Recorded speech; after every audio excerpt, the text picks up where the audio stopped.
taba ako na. Ay.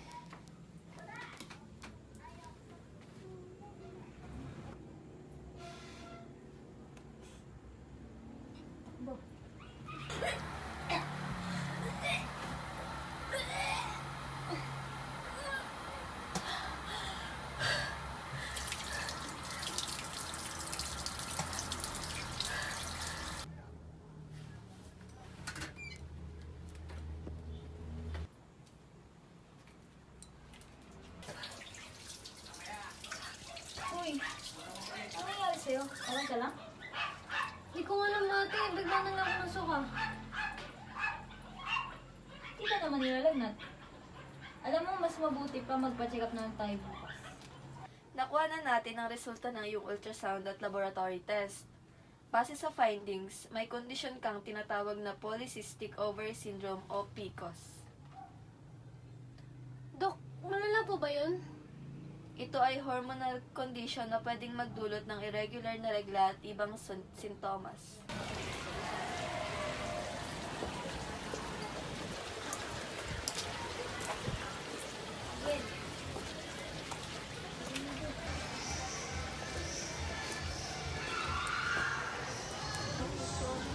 Ano si Janine Rodriguez Usla? Ang dami naman, di ba? Ang narinig ko sa kabilang section, nahimatay daw siya. Baka buntis.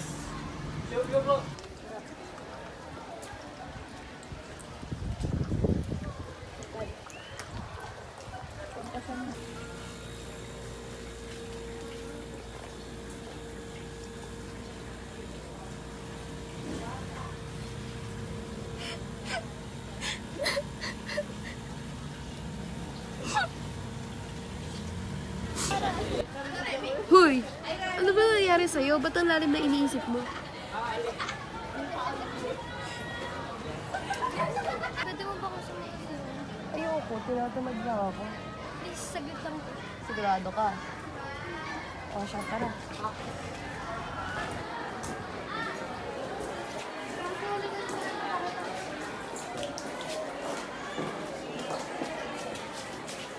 Hindi ko naman makita. Nasa mga birthdays. Ha? Totoo ba yan? Baka naman kung saan mo lang kinuha yan, nasa internet. Kondisyon kang tinatawag na polycystic ovary syndrome o PCOS. Ate! Ano ba ito? Bibigyan kita ng tamang treatment at gabay para makontrol natin ang kondisyon mo.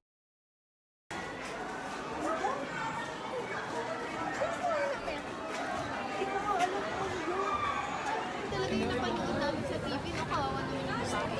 Oo nga, tama yung naging effect niya. Nagkaroon siya ng problems sa inspiration, nagka-acne siya, tapos hindi masyadong gusto. Hindi pa.